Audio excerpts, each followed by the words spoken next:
Perdamaian di Lebanon berujung duka. 3 prajurit TNI penjaga perdamaian gugur saat Israel menyerang Lebanon Selatan. Indonesia mendesak PBB melakukan investigasi, mengungkap pihak di balik serangan mematikan yang menewaskan 3 prajurit TNI.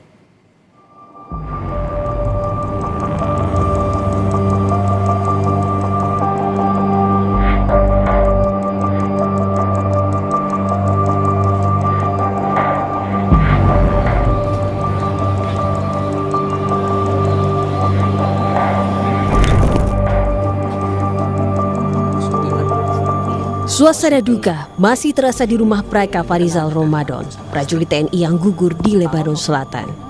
Para pelayat silih berganti datang mengucapkan duka cita pada keluarga korban. Ungkapan duka cita juga terus berdatangan ke rumah Kapten Infanteri Zulmi Aditya Iskandar di Kampung Kendal, Cimahi Utara, Kota Cimahi. Di mata keluarga, Kapten Infanteri Zulmi Aditya Iskandar adalah sosok anak yang membanggakan. Yang jelas anak kebanggaan ya, anak kebanggaan, masa depan yang bayangan saya sangat cemerlang. Ucapan bela sungkawa disampaikan Presiden Prabowo Subianto atas gugurnya 3 prajurit TNI. Melalui akun Instagramnya, Presiden menyampaikan turut berduka cita atas gugurnya Kapten Infanteri Zulmi Aditya Iskandar, Sertu Muhammad Nur Ikhwan, dan Praika Farizal Ramadan saat menjalani misi perdamaian di Timur Tengah. Panglima TNI memastikan prajurit yang gugur di Lebanon akan segera dipulangkan dan diberikan hak-haknya, mulai dari kenaikan pangkat luar biasa, asuransi asabri senilai Rp350 juta hingga beasiswa sekolah untuk anak yang ditinggalkan. PBB mengutuk keras serangan mematikan dalam 2 hari berturut-turut terhadap pasukan penjaga perdamaian yang bertugas di Lebanon. Dalam sidang darurat Dewan Keamanan PBB, Wakil Tetap Indonesia untuk PBB Umar Hadi menyampaikan duka dan kemarahannya. Ia menuntut PBB menginvestigasi insiden tewasnya 3 prajurit TNI dalam misi perdamaian di Lebanon. Indonesia strongly condemns Israeli attacks in southern Lebanon, which constitute a serious violation against the sovereignty and territorial integrity of Lebanon. The Security Council to keep abreast of the investigation and to immediately follow up the results. We demand that the perpetrators must be held legally accountable. Immunity must not become the standard, and attacks against peacekeepers must not be repeated nor tolerated. PBB tengah menginvestigasi 2 peristiwa serangan yang menewaskan 3 prajurit TNI di Lebanon Selatan. Unifil berjanji akan transparan terhadap hasil investigasi dan menuntut kepada pihak manapun yang terbukti bertanggung jawab. These explosions. This is part of an investigation of the 2 investigations that UNIFIL has launched to determine exactly what happened. At the conclusion of this investigation, we'll share the results with the parties, and any party who is found to be responsible, we will protest this to them formally. Sementara itu, Israel membantah melakukan serangan yang menewaskan 3 pasukan perdamaian PBB asal Indonesia di Lebanon Selatan. Israel menuding kelompok Hizbullah lah yang melakukan serangan secara sengaja untuk membahayakan pasukan perdamaian PBB. In the direct line of fire, we notified UNIFIL so they would be aware of this risk and take precautions. And let me quote directly what we wrote. Hezbollah is exploiting the presence of the United Nations positions in a manner that endangers UNIFIL personnel. We asked for temporary repositioning. Pasukan penjaga perdamaian tidak boleh menjadi target perang. Serangan terhadap pasukan perdamaian merupakan kejahatan perang dan pelanggaran serius terhadap hukum humaniter internasional dan tidak dapat dibenarkan dalam kondisi apapun.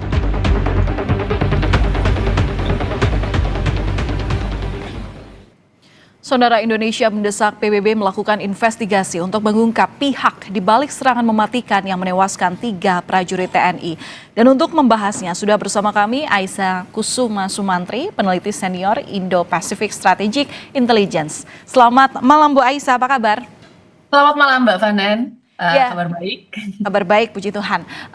Bu Aisyah, jadi sejauh ini bagaimana Indonesia untuk bisa mengawasi proses investigasi yang tengah berlangsung?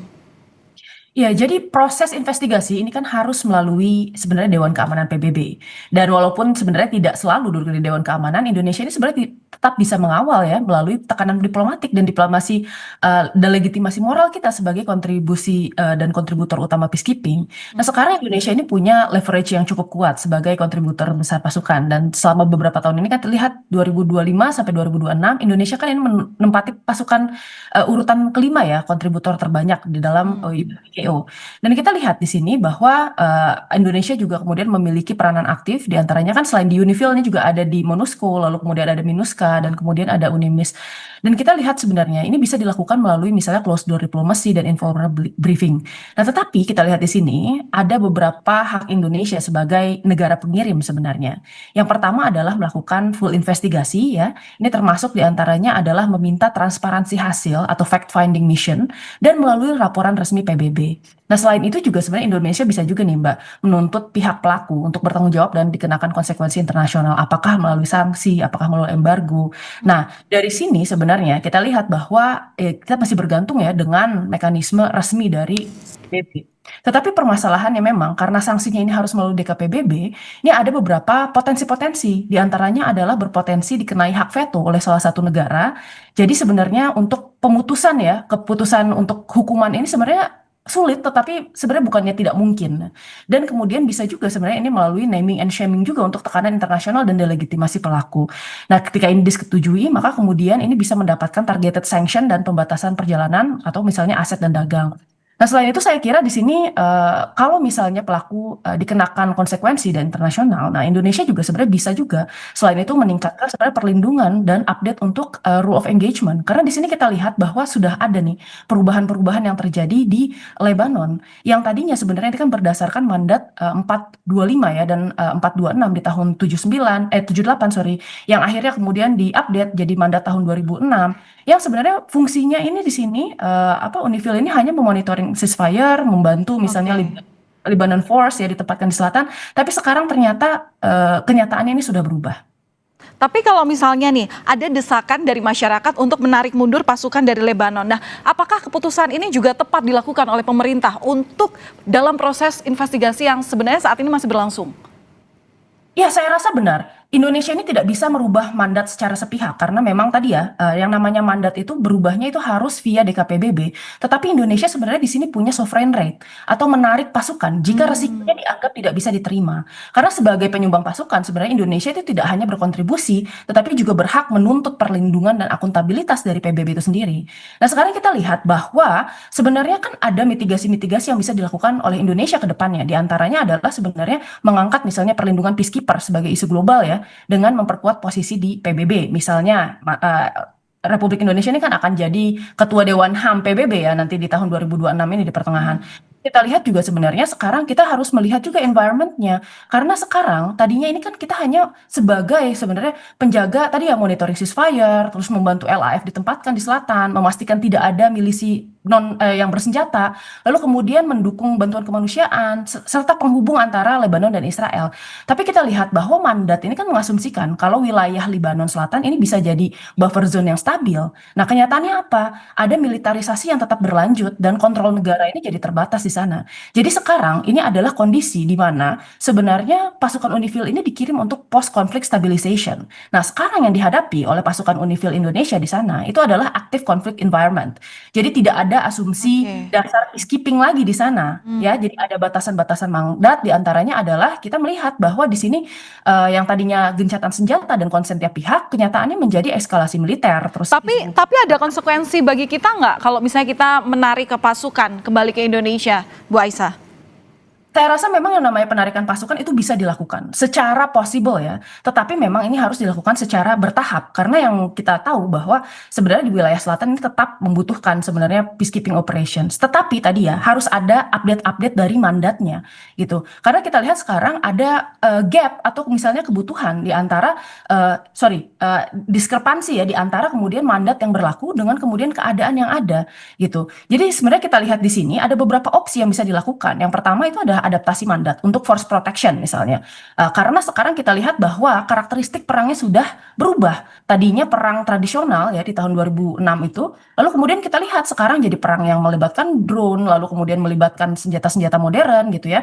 Jadi perlu ada mandat untuk kemudian bisa melindungi anggotanya ini. Yang kedua adalah harus dilengkapi dengan intelligence capacity juga. Jadi ada update untuk ROA terbatas ya, rule of engagement yang terbatas.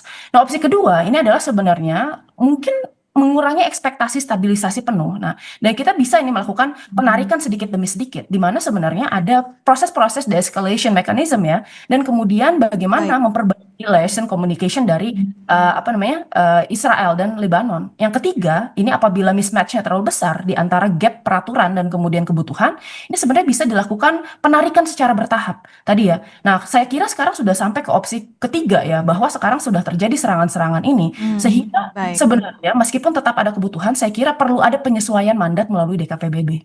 Baik, tinggal kita kawal. Indonesia juga masih punya peran dalam mengawal bagaimana proses investigasi yang saat ini sedang berlangsung di Dewan Keamanan PBB. Terima kasih peneliti senior Indo-Pacific Strategic Intelligence, Ibu Aisyah Kusuma Sumantri. Salam